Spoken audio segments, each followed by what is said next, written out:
This is the story behind Bubba Wallace marching straight to Christopher Bell's pit stall at Watkins Glen and confronting him face-to-face after the Go Bowling at the Glen on May 10, 2026. Fox cameras caught the entire animated exchange. Kevin Harvick delivered a one-liner from the booth that every outlet picked up, and fans on X turned it into the weekend's biggest controversy before victory lane even cleared out. What nobody expected, though, was that one insider from Wallace's own team would step in hours later and completely dismantle the story everybody thought they understood. 100 laps around the 2.45-mile road course at Watkins Glen International made up race number 12 of the 2026 Cup Series season. Shane Van Gisbergen owned the afternoon from pole position, crossing the line more than 7 seconds clear of Michael McDowell, while Ty Gibbs locked down the final podium spot. Victory Lane ran its usual course, and that's when cameras picked up something far more compelling happening over on pit road.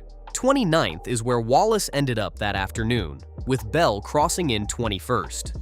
Just 2 points separated the pair near the playoff cut line heading into the race, so every position on track carried genuine weight. What played out across the closing laps handed Wallace a full afternoon's worth of frustration, and the roots of that frustration trace back to two completely separate incidents that most fans blended into one. Around lap 85, with roughly 15 laps remaining, the first blow landed. Wallace had been nursing older rubber on a calculated strategy to save tires and fuel when John Hunter Nemechek in the 42 car attacked the turn 1 braking zone and tagged the 23 hard enough to spin him around. 20 seconds vanished off Wallace's race in a single moment, and no caution flag followed the contact. That spin alone wrecked any realistic path to a decent result, but the afternoon kept piling on. Lap 92 brought the second incident with approximately 8 laps left on the board, right when Wallace's team radioed him to come down pit road. Bell and Todd Gilliland ran tight on his bumper entering the Essies past turn 1, and coming out of the carousel, Bell caught a run that carried him alongside Wallace on the right side. That right side is exactly where Wallace needed to cut down into the pit lane. Bell's spotter relayed that the 23 was pitting, but the call arrived after Bell had already committed alongside at full speed, which meant both cars stayed locked side by side into the next corner. Wallace had to lift off the throttle just to angle safely into pit road, and that lift alone surrendered 2 or more positions to cars trailing behind Bell. But here's the thing that most of the internet completely overlooked. Not a single inch of contact occurred between Wallace and Bell during that entire pit entry sequence. Bell carried momentum on the outside, Wallace checked up to make the turn, and both drivers separated cleanly. Frustrating without a doubt, but a racing incident born from the timing of a spotter call rather than anything resembling a deliberate block. Cameras swung away from victory lane and found the confrontation already underway when Fox picked up the post-race exchange live on pit road. Wallace stood at Bell's pit stall gesturing with his hands, animated and vocal, while Bell remained calm with his back turned mostly toward the cameras. Multiple outlets painted the scene as one-sided, with Wallace generating nearly all the energy and Bell absorbing it quietly. One detail jumped out from the footage that nobody anticipated. Right as Wallace turned and started walking away, Bell said something that pulled him straight back into the conversation. Whatever words Bell chose, the broadcast never captured them. Harvick watched the whole thing unfold from the booth and landed the line that anchored every recap written that night. Quote, "I don't think we're good right here. NASCAR.com, Complex, Heavy, and Racing News all built their coverage around that single sentence."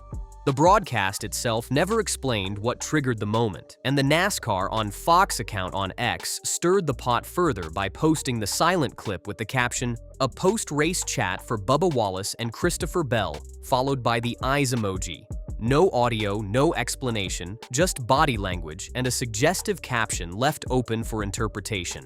Within minutes of the clip surfacing, fan reactions swamped X. CBS sports reporter Steven Taranto lit the fuse when he posted that Wallace and Bell engaged in an animated discussion and that Wallace appeared unhappy about something unspecified. Taranto followed up with a video breakdown connecting the exchange to the pit entry sequence around lap 92, and that's when comment sections across every platform caught fire. One fan wrote, "Bro, you are in the wrong if Christopher Bell is mad at you," leaning on Bell's reputation as one of the calmest competitors in the Cup garage. Dozens of others incorrectly claimed Bell spun Wallace out, mangling the Nemechek contact from lap 85 together with the Bell pit entry into one fictional version of events that spread fast and stuck hard. More criticism targeted Wallace's winless 2026 season, with users pointing out that his 23XI teammate Tyler Reddick already owned 5 wins through 12 races. The backlash tilted sharply against Wallace, powered by silent footage, zero context from the broadcast, and a fan base already split on the 23 car.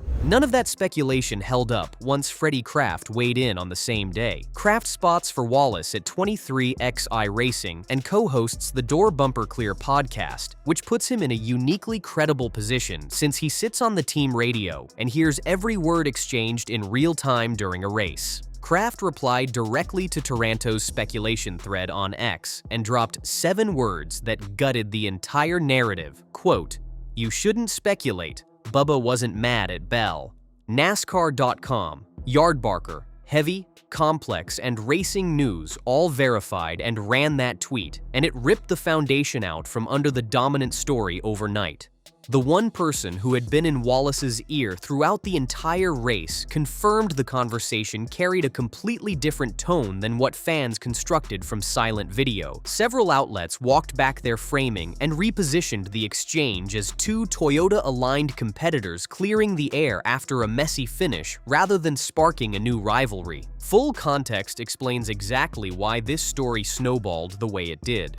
Fox broadcast silent footage of an animated Wallace standing across from a stone-faced Bell, and viewers wrote their own version of the dialogue. Wallace already carried a reputation for emotional post-race moments, including a wreck with Carson Hocevar at Martinsville that Wallace himself described as a bonehead move in a New York Times interview earlier in the season. Bell's calm body language convinced portions of the fan base he must have been guilty of something. Fan posts across X confused the Nemechek spin on lap 85 with the Bell pit entry on lap 92, fusing 2 separate incidents into a single story that never actually happened. On top of all of that, 23XI Racing and Joe Gibbs Racing share a Toyota technical alliance that makes any sustained bad blood between Wallace and Bell extremely unlikely. Bell never put out a public statement addressing the exchange. No NASCAR penalty landed on either driver. Not a single crew chief or team owner from either camp commented on the record about it. 7 words from Freddie Kraft on X remain the only official response from either side, confirming Wallace held no anger toward Bell. On camera, it looked like a fight. In headlines, it read like a fight. Kraft says it never was one. Sometimes the loudest story of the weekend turns out to be the one everybody got wrong before the cars even cooled down. Drop your take in the comments and tell us what you think really went down on pit road at Watkins Glen. Hit subscribe so you never miss a video when the next one of these moments explodes on a Sunday afternoon.